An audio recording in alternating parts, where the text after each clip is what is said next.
Alam ko po lahat tayo ay handang-handa ng makinig ng salita ng Panginoon na ihahatid po sa atin ng ating mahal na pastor, Pastor Zion soon. Palakpakan po natin ang Panginoon sa buhay po ni Pastor Zion.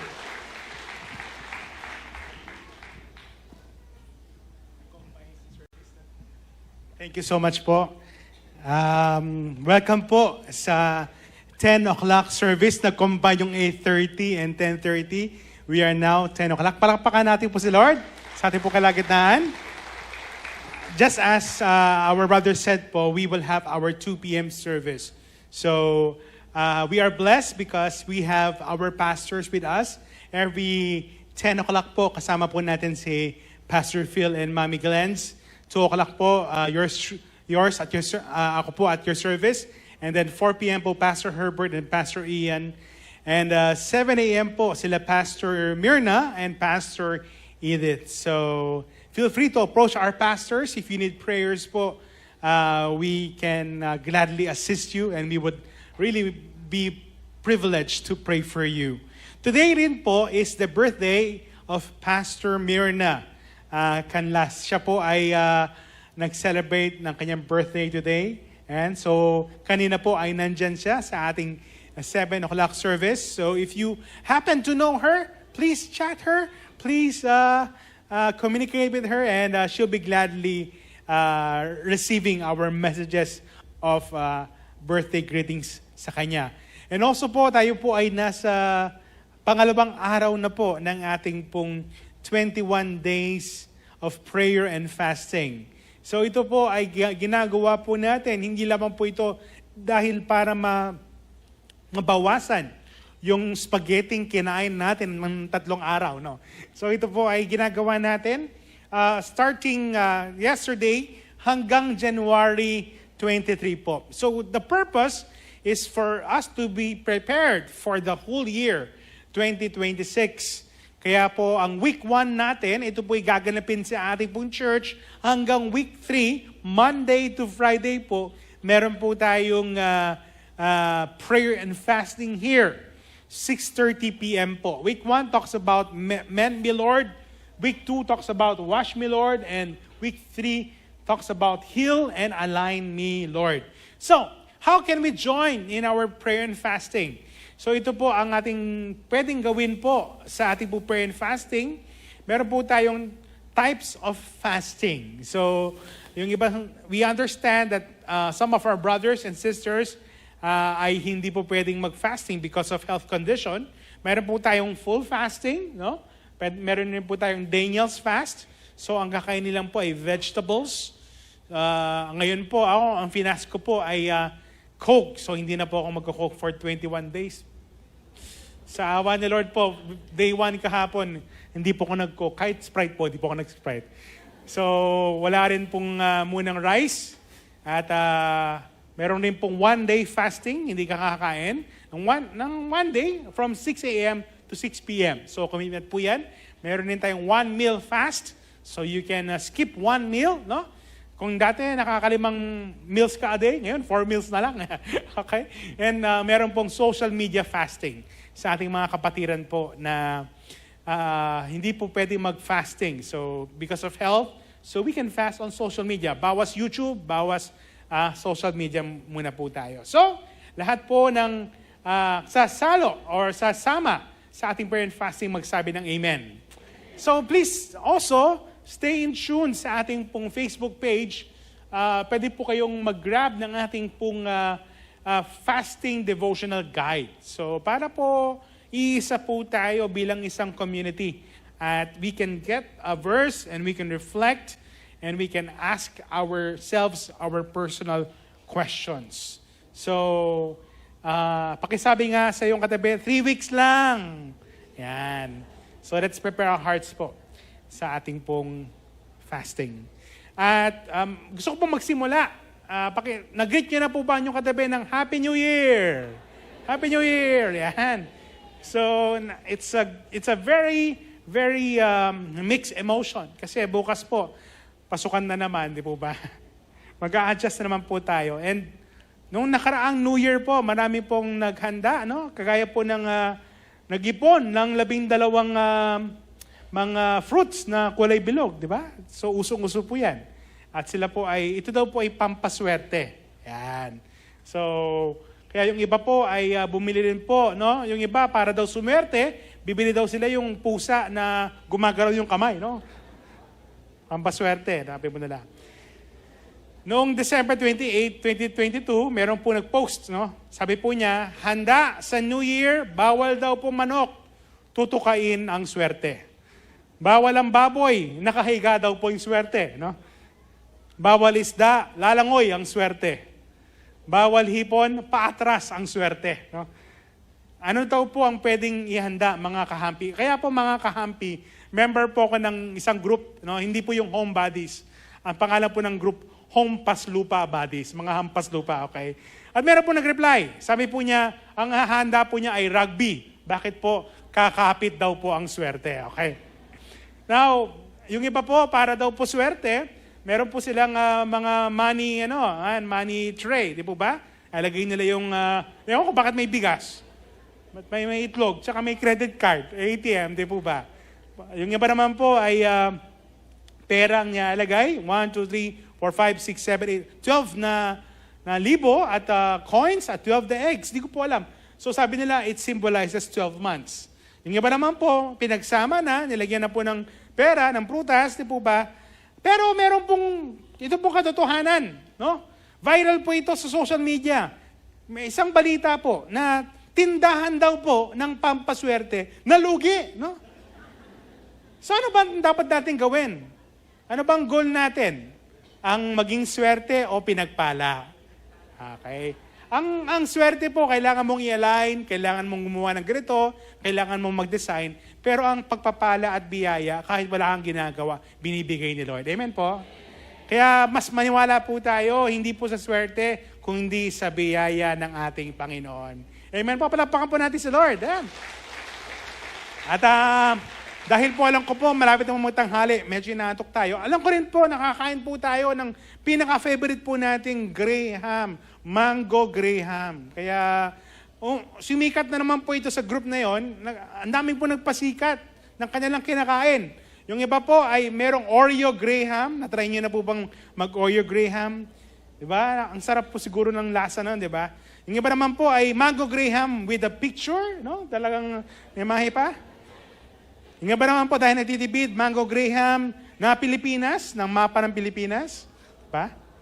Yung iba naman po dahil nagkaubusan ng mangga, ay Banana Graham. Di ba? Ayan. Ang sarap po siguro na, di ba? Yung iba medyo nakakaangat-angat, nakakaipon-ipon. Medyo mahal, Mango Graham with Kit Kat and Ferrero. Wow! Sana all. At yung iba po, naubusan po ng mangga, ito po ay Bayabas Graham. No? Natry niyo na po ba yan? Bayabas Graham? Dahil wala pong nagkaubusan ng Graham, ang ginawa po nila ay Skyflakes with a twist, di po ba? At syempre, dahil naubusan po ng mangga na dilaw, manggang hilaw, Graham. Natry niyo na po ba yan? Di ko po alam kung ano pong lasa na, di po ba? At dahil sobrang dami po ng activities, meron pong isang viral post, no? Gumawa po sila ng Graham, pero ang tawag po dito ay self-service Graham. Ikaw gagawa ng Graham mo because tamad na. Well, nawa tayo po ay na-excite, no? Sa bagong taon, hindi lang sa mga pagkain, kundi sa gagawin ng ating Panginoon sa ating kalagitnaan. Kaya po, napakahalaga po na binasa po natin ang unang chapter ng aklat po ng Psalm. At ang ating po pag-uusapan sa oras po ito ay hindi tungkol sa swerte, kung hindi tungkol sa pagpapala. Ang ating topic for today is ang daan sa pagpapala. Ano po ba ang paraan o daan para sa pagpapala? Nabasa po kanina ng ating kapatid ang talata, and I would like to review the verse. Let's all stand and let's read it once again with excitement at pagbula-bulayin po natin ang salita ng Panginoon. Salmo Kapitulo 1 hanggang verse 1 hanggang verse 6. Sabay-sabay po nating basahin. 1, 2, 3. Mapalad ang taong hindi nakikinig sa payo ng masama at hindi sumusunod sa masama nilang halimbawa. kundi siya nakikisama sa mga kumutya at hindi nakikisangkot sa gawaing masama. Sa halip, kasiyahan niyang sumunod sa kautusan ni Yahweh. Binubulay-bulay niya ito sa araw at gabi. Katulad niya ay punong kahoy sa tabi ng isang batisan. Laging sariwa ang dahon at namumunga sa takdang panahon. Ano man ang kanyang gawin, siya'y nagtatagumpay. Hindi gayon ang sinumang gumagawa ng masama. Ito ay tulad ng ipa. Hangin ang siyang nagtatangay. Sa araw ng paghuhukom, parusa niya'y nakalaan. Hihiwalay sa grupo ng mga banal. Sa taong matuwid, si Yahweh ang pumapatnubay. Ngunit ang taong masama, kapahamakan ang hantungan. Tayo po'y manalangin. Panginoon, salamat po sa aming pong unang linggo ng taong ito. Dalangin po namin na makita po namin ang dapat po naming tahaking paraan sa aming pong buhay. Na ang aming pong buhay ay nakatuon sa aming Panginoong Hesukristo. Sa maikling oras pong ito, nawa hindi lang kami mabigyan ng bagong kaalaman, ngunit magkaroon po ng tunay na pagbabago ang aming pong buhay. Buksan niyo po ang aming isipan, ang aming espiritu, ang aming damdamin para po sa inyong salita. Pinupuri namin kayo at itinataas. Ito ang aming panalangin sa pangalan ni Jesus. Ang lahat po'y magsabi ng Amen. Palakpakan po natin si Lord. Makakaupo na po tayo, mga kapatid. Pakisabi nga po sa iyong katabi, malapit na matapos si Pastor. Ang ating po pag-aaral po itong tungkol sa unang chapter ng aklat ng Salmo. At marami po ang mga nagsasabi kung sino ba ang author ng Psalm. Actually po, marami po mga authors. Nandyan po si Moses, nandyan yung mga unknown psalmists, and one of them na sinasabi po ng many scholars na author po ng Psalm chapter 1 ay si King David. So ito po ay, sabi po ng maraming scholars, siya po ang gumawa ng talata pong ito. Now, ano ba ang ibig sabihin ng pinagpala? What does it mean na tayo po'y mapagpala ng ating pong Panginoon? Balik po tayo sa ating pong binasa kanina, sa verse 1. Gusto ko mong basahin sa Ingles. It says, "Blessed is the one who does not walk in step with the wicked, or stand in the way that sinners take, or sit in the company of mockers." Now, I want to emphasize po na nagsimula po ang unang chapter ng Book of Psalm with the word blessed, pinagpala. Now, marami po tayong definition tungkol sa blessing o blessed.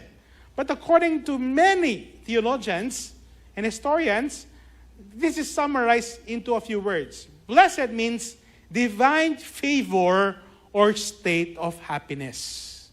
Ito po ay biyaya ng Panginoon at ito po ay kagalakan.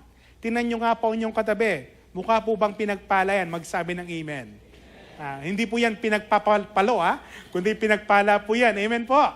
At tayo po'y pinagpala ng ating po Panginoon at meron pa tayong higit pang pagpapala. Hindi lamang po sa pera ang tinutukoy po dito. It also refers to spiritual prosperity and well-being. Napakasarap po na meron tayong Panginoon sa ating pong buhay. Na kahit meron po tayong mga pagsubok, meron tayong mga problema at pigati, meron pa rin tayong pagpapalang nararanasan mula sa ating pong Panginoon. Kahit na pinagkasya po natin yung 500 piso na sinabi ng DTI, no? Sa Noche Buena, mga kapatid, meron pa rin po tayong kagalakan sa ating pong Panginoon. Now, look at the text. In Psalm 1 verse 1, it says, "Blessed or blessed is the one who does not walk in step with the wicked." So dito po makikita natin ang iba't ibang ginamit na words. Walk in or stand. So walk, stand, or sit in the company of mockers.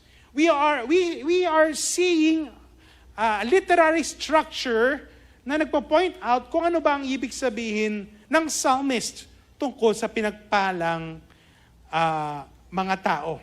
Kaya darating na po tayo sa unang puntos, ang daan sa pagpapala.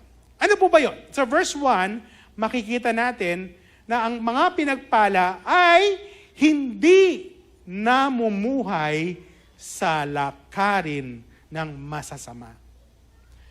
Pinagpala po, according to the Bible, ang mga namumuhay sa kabanalan.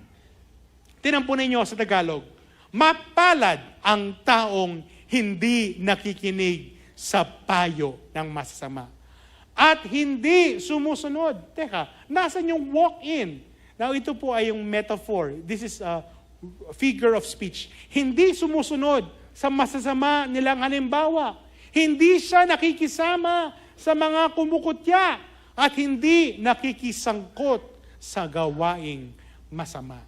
So here, we see that the author was trying to imply na ang pinagpala po, pakibalik po sa point, hindi namumuhay sa lakarin ng masasama.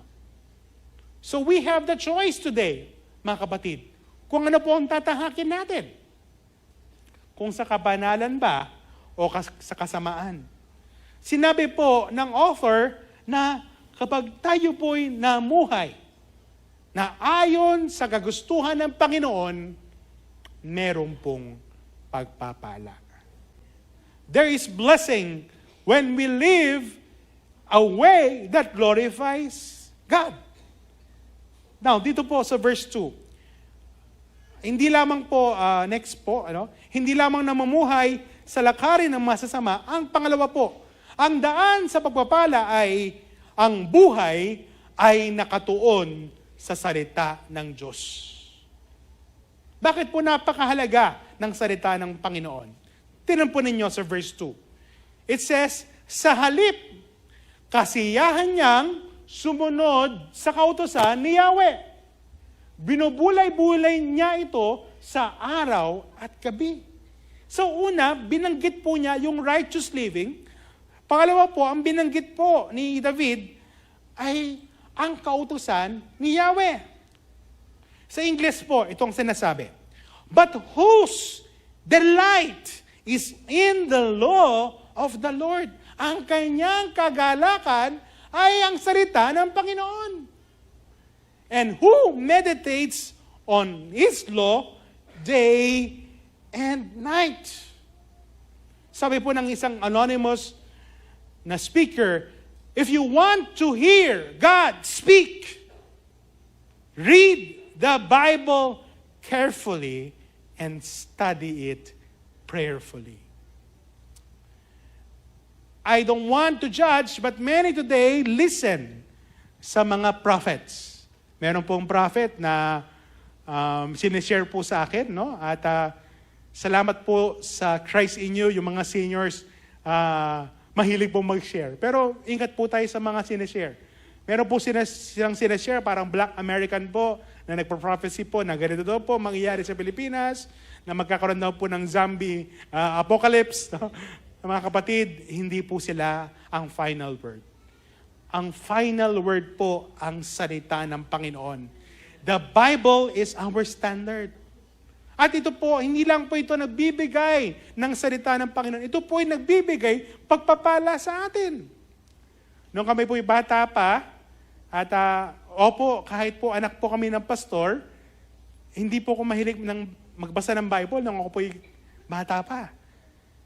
Nag-aaral po ako sa Christian school, at isa po sa mga requirement po, no, sa Christian school, dito po sa school natin, ay mag-memorize ng salita ng Panginoon. At alam po niya, ayaw ko po mag-memorize.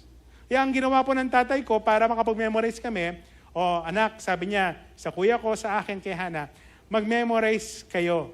I-memorize mo ang Psalm 23, bibigyan kita 200 pesos. Alam po ninyo, wala pang isang araw na memorize na po namin. No? At nagbibigay siya ng verses, pinapamemorize sa amin. No? At binibigay kami ng pera. Akala ko po, dahil binememorize ko po, dahil sa pera, para pwede akong mag-computer games. But little did I know na yung minememorize ko pala ay tumitimo sa aking puso. Yung dating magnanakaw ay binabago ni Lord. Yung dating mapagmura ay nababago dahil sa itananim na salita ng Panginoon. Kaya po ngayon, kapag yung aking pong anak, nagmana po sa akin minsan ayaw mag-memorize Anak, para makatipid po, imbis na 100, anak, 20 pesos, bibigyan kita. Mga kapatid, we need to go back to the Word of God. Because the Word of God is our standard. Bago po tayo manood ng YouTube, bago po tayo makinig o manood ng TikTok, why don't we talk first with our God through His Word? Basahin po natin ang salita ng Panginoon. Kung nahihirapan po tayo magbasa, open YouTube. Pero po itong mga chapters in the Bible so that we can listen to the Word of God. Because the Word of God is our life. Ito po ang ating lifeline.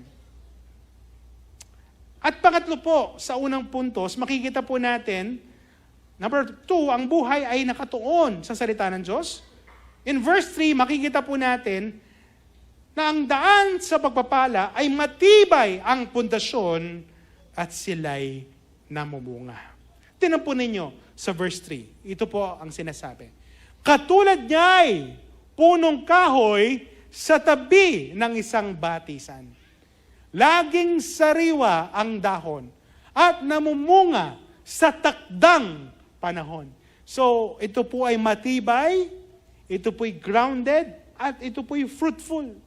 Ano man ang kanyang gawin, siya'y nagtatagumpay. Ano po ang pangatlo? Balik po natin. Matibay ang pundasyon at sila'y namumunga. Nais po ba nating mamunga ngayong taong 2026? Mga kapatid, piliin po natin kung ano ang nais ng Panginoon sa ating pong buhay. Tignan po ninyo sa English. It says, that person is like a tree. Inaambing po. Kagaya ng isang puno. Planted by the streams of water. Ito po'y nakatanim sa tabi ng batisan. Bakit po napakahalaga nito? Napakahalaga po ng tubig sa isang puno o sa isang halaman. Which yields its fruit in season. So hindi siya nawawalan. Namumunga pa siya. And whose leaf does not wither. Ang kanyang mga leaves ay hindi po ito nawawala. At anuman ang kanyang ginagawa ay nagtatagumpay. Ano ba ang picture ng tree planted by the streams of water? Ito po ay exact picture noon. It gains more nourishment from water at namumunga at hindi ito nalalanta. While ang isang puno na malayo sa tubig, ganito po ang magiging itsura. Next slide please. It will be a tree, a barren tree. Walang nourishment. Walang kalakasan. Walang bunga. Alam po ninyo, kami po ay Laking Dolores, dito po sa, malapit lang po sa church, konting lakad lang po, no? Kung yung harapan ng Jollibee po. Mula po pagkabata hanggang pagkatanda, isa lang po ang puno nakikita ko po dyan. Sa likod po namin, yung puno ng ilang-ilang. At meron po mga aratilis, di po ba? Nung lumipat po kami, 4 years ago sa Mexico, nagtanim po yung, nag-design po ng aming pong landscape. Nagtanim po siya ng palm tree. 3 po. At yung palm tree po, napakalit lang. Siguro hanggang dito lang po. No? Ngayon po, yung nanay ko po ay mahilig pong mag-gardening. Dati pong business ng lolo po namin ay gardening. So, lagi po niyang tinutubigan. Every day. Alam po ninyo, wala pang 1 year. Yung kapitbahay namin, yung puno niya, palm tree din, matagal na. Mas nahigitan pa ng puno namin. Mas tumaas pa yung puno namin. At ngayon, mas mataas pa, lalo, yung puno. Bakit po? Merong continuous nourishment. What more sa buhay po natin? ang isa pong Kristiyano na siya po ay merong Panginoon at sumusunod sa Panginoon, ang kanyang buhay ay namumunga at pinagpala. Sa next slide po, ito pong sinasabi, which yields fruit in season, and whose leaf does not wither. Hindi nawawala ang kanyang mga dahon. And whatever they do, prospers. Now, I just want to go to the next slide. Makikita natin, ano ba ang ibig sabihin ng prospers? Now, for the sake of time, hindi ko na po word study lahat. But I would like to emphasize, ang ginamit pong word dito na Hebrew word ay sala. Okay? Or sala. It communicates the idea of success. Yung word na prosper doon is the word sala. This only occurred 55 times in the Old Testament. At ito po ay connected sa Joshua 1 verse 8. Anong sinabi po sa Joshua 1 verse 8? This book of the law shall not depart from your mouth, but you shall meditate on it day and night, so that you may be careful to do according to all that is written, for then you will make your way prosperous. In the Hebrew word, salah. So the secret to have success is to be connected with God through His Word. Both in Psalms 1 and in Joshua 1 verse 8, the word prosperous is the result of meditating and following the law or the Word of God. Palakpakan po natin ang ating Panginoon.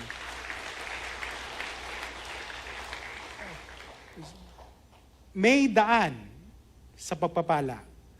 But in verse 4 to verse 6, merong pong daan sa kaparusahan. So there are two choices that we can do. Ano ba ang daan sa kaparusahan? Sa talata po ng verse 4, makikita natin, number 1, ang daan sa kaparusahan ay sila ay namumuhay sa kasamaan. They like unrighteousness. Manhid po sila sa kasamaan. Tingnan po ninyo sa verse 4. Hindi gayon ang sinumang gumagawa ng masama. Ito ay tulad ng hipa. Hangin ang siyang nagtatangay. Sa Ingles po, ito sinasabi, not so the wicked. They are like the chaff that the wind blows away. Ano ba yung ipa? Ano ba yung chaff? Some say, ito po yung chaff. Ito daw po ay pag hinangin po. At ito daw po yung nakaka-allergy, di po ba? Kapag nakikita mo yan, pag may asthma ka, mag-ingat ka na. No? At iubuhin po tayo. Kapag hinangin po yan, hindi kagaya ng puno, kahit hanginin mo ng malakas, matibay pa rin. Ang taong namumuhay sa kasalanan, ito po ay madaling mawala. Ang daan sa kaparusahan, namumuhay sa kasamaan. Pangalawa, ang daan sa kaparusahan, sila ay hindi makakapasa sa batayan ng Diyos. Ang mga tao pong namumuhay nang wala ang Diyos sa kanilang buhay, hindi sila pasok sa presensya ng Panginoon. Mabait naman po ako Hindi naman po ako nagnanakaw. Hindi naman po ako gumagawa ng kasalanan. Mga kapatid, kahit ano pang gawin natin, kahit maganda pa, kapag wala po si Kristo sa ating pong buhay, hindi pa rin tayo makakapasa sa batayan ng Diyos. Tingnan niyo po sila sabi sa talata. Sa araw ng paghuhukom, verse 5, parusa niya'y nakalaan. Siya'y ihiwalay sa grupo ng mga banal. So there will be a distinction. And nung binabasa ko po ito, teka, ito yung question ko, Paano nalaman ni David na meron ng judgment? Even before the prophets came, or even before Elijah came, even before the Messiah came, alam na ng mga Hudyo na merong araw ng panghuhukom. Sinabi sa English, sa ESV translation, therefore, the wicked will not stand in judgment. Hindi sila makakapasa sa panghuhukom ng Panginoon. Pwede po tayong makatakas. Maaring sa panahon natin, meron tayong alam na makatakas sa judgment o sa justice ng tao, pero hindi sila makakatakas sa Panginoon. There is punishment in unrighteousness. At pakisabi nga po sa inyong katabi, last verse na lang si Pastor, patapos na. Ang daan sa kaparusahan, number 2, sila ay hindi makakapasa sa batayan ng Diyos. Panghuli, sila ay papuntang kapahamakan. Ano po ang sinasabi ng salita ng Panginoon? Verse 6, sa taong matuwid, si Yahweh ang pumapatnubay. Ngunit, ang taong masama, kapahamakan ang hantungan. There is only one direction na pupuntahan kapag wala po si Kristo. Wala tayo kay Kristo. Ito po ay kapahamakan. And so, we have the choice today. Kagaya po ng picture po ito, marami po pinipili nila ang the wrong way. I did it my way. Di po ba? But only a few would choose God's way. Anong daan ang ating pipiliin? Sa kabanalan o sa kapahamakan? Dito po, makikita natin that someone shows two ways of life. The way of the righteous and the way of the wicked. The writer uses imagery to show the nature of these two paths. The righteous, isang punong na mamunga. The wicked is like a shaft, easily blown away by the wind. Two trees, two ways. And in verse 6, itong sinasabi, for the Lord watches over the way of the righteous. Binabantayan ng Panginoon ang namumuhay sa kabanalan. But the way of the wicked leads to destruction. Two destinations. A life guided by God o ang buhay na papuntang kapahamakan. To the Israelites, someone meant obeying the laws. Ito ay pagsunod sa Torah. But for us Christians, living out someone means, and foremost, following Jesus. At ginagawa natin ang commands ng ating Panginoon sa ating pong buhay. Sa ating pong pagtatapos sa unang linggo ng taong ito, anong daan ang ating pipiliin? Will you choose the path of righteousness or the path of wickedness? Pinagpala po ang pipiliin ang Panginoon sa kanyang buhay. Tayo po isadalin niyo mo ko sa oras pong ito. And as we start this year, let us reflect on Psalm 1. What will you choose, my dear brother and sister? Pipiliin mo ba ang kabanalan? O pipiliin mo ang direksyon ng kapahamakan? Before we go to our communion, as we start this year, what will you choose? Will you choose the way of the righteous?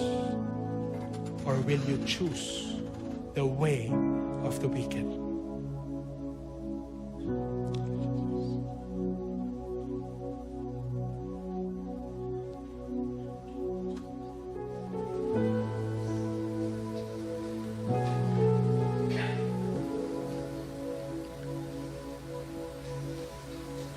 Father God, help us to choose what you want us to choose. To follow Jesus. To obey His word. And to trust in Jesus. We thank you for your word today. We thank you, Lord, because the right way is your way.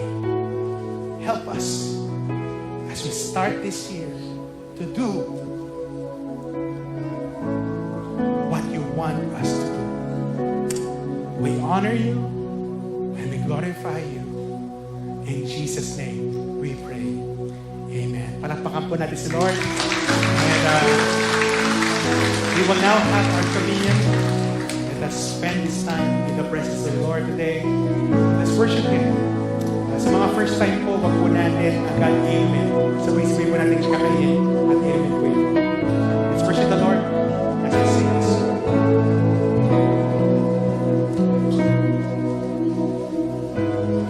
Oh Lord, you've searched me.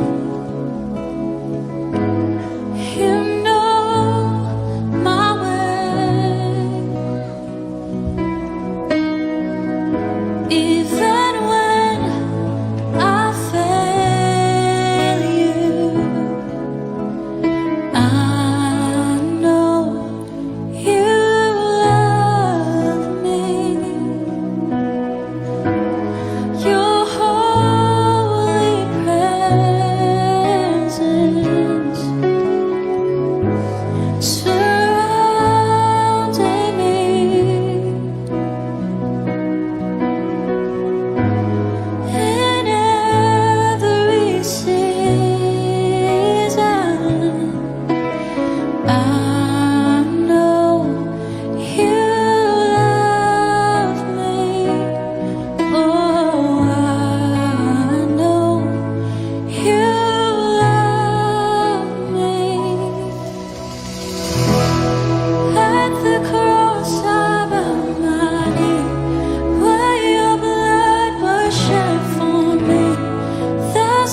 humble, not because of our works, but because of Jesus.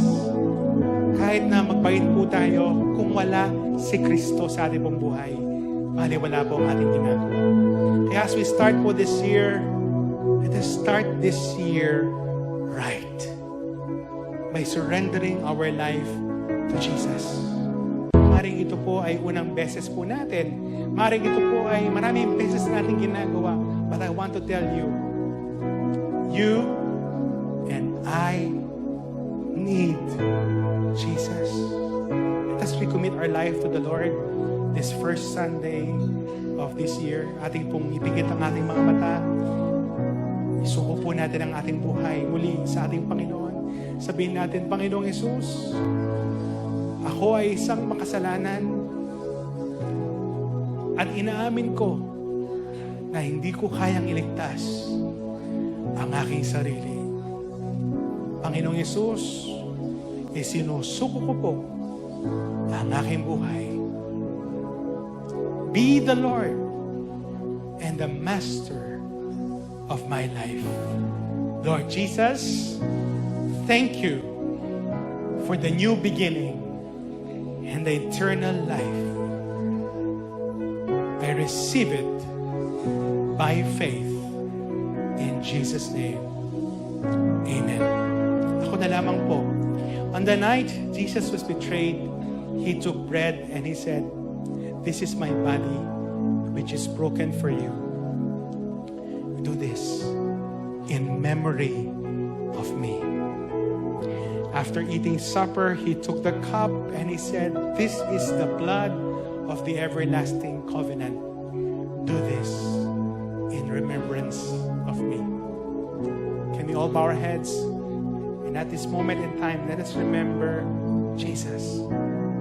This is not a tradition. Jesus said, remember Him. Remember His sacrifice. His blood shed on the cross.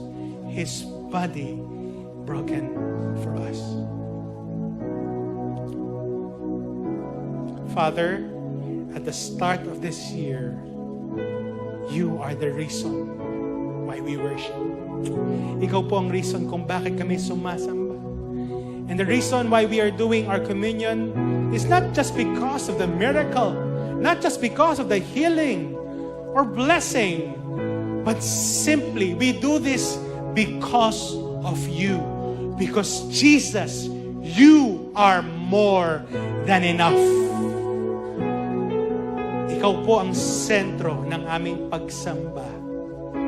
At nawa, Panginoon, sa aming pagtanggap ng communion, may we remember, may this be a reminder of the grace of God given through Your Son, the Lord Jesus Christ. We worship You, we honor You. This is our prayer. In Jesus' name we pray. Amen. Ating pong kainin po ang tinapay.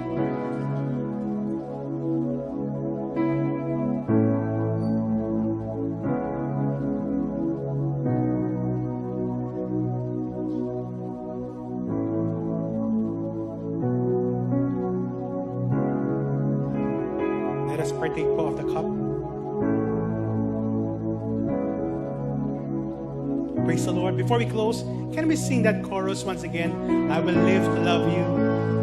As we dedicate this time, and as I will ask our pastor, Pastor Phil, to pray for us for the whole year, let's sing this chorus once again in our heart. Thank you, Jesus. I will live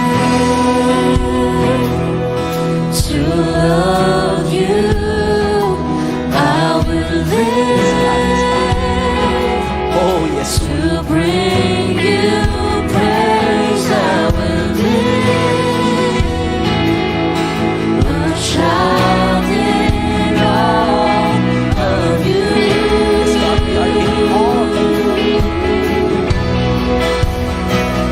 I will live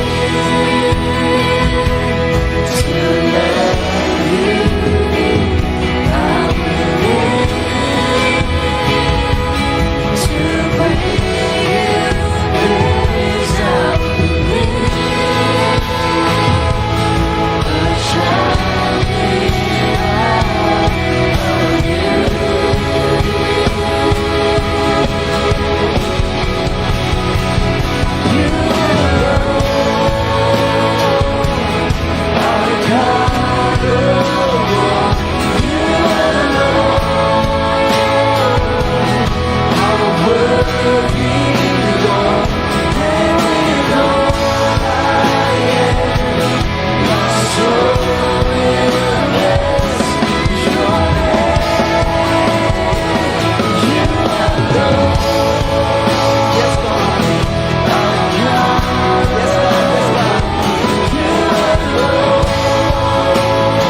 we offer to you 2026.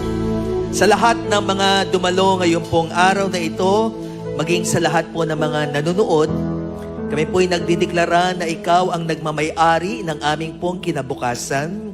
You hold our future. And as we trust in the Lord, you will never fail each and every one of us. Hahayo po kami na pinagpala. Maging lahat ng mga nagdidiwang ng kanilang mga kaarawan at anniversary this month of January, we are declaring your manifold blessing upon their lives and their entire families. Hahayo po kami na dala-dala lahat ng biyaya ng Panginoon na Kanyang ibinigay sa amin sa araw na ito. At patuloy na ito ay dadaloy para kami po'y gawin yung pagpapala sa marami pong tao. We offer everything that you have given us. Gamitin niyo po ito sa karangalan ng inyong pong pangalan. Kaya nga, binibigay na po namin ang lahat ng papuri at pasalamat sa tagumpay na yung patuloy na ibibigay sa bawat isa po sa amin. Tanggapin niyo po ang lahat ng aming mga papuri sa ngalan ng Ama, ng Anak, at ng Banal na Espiritu Santo. Ang lahat po'y magsabi na Amen. God bless us all po. Magbatian tayo sa pangalan ng ating Panginoon.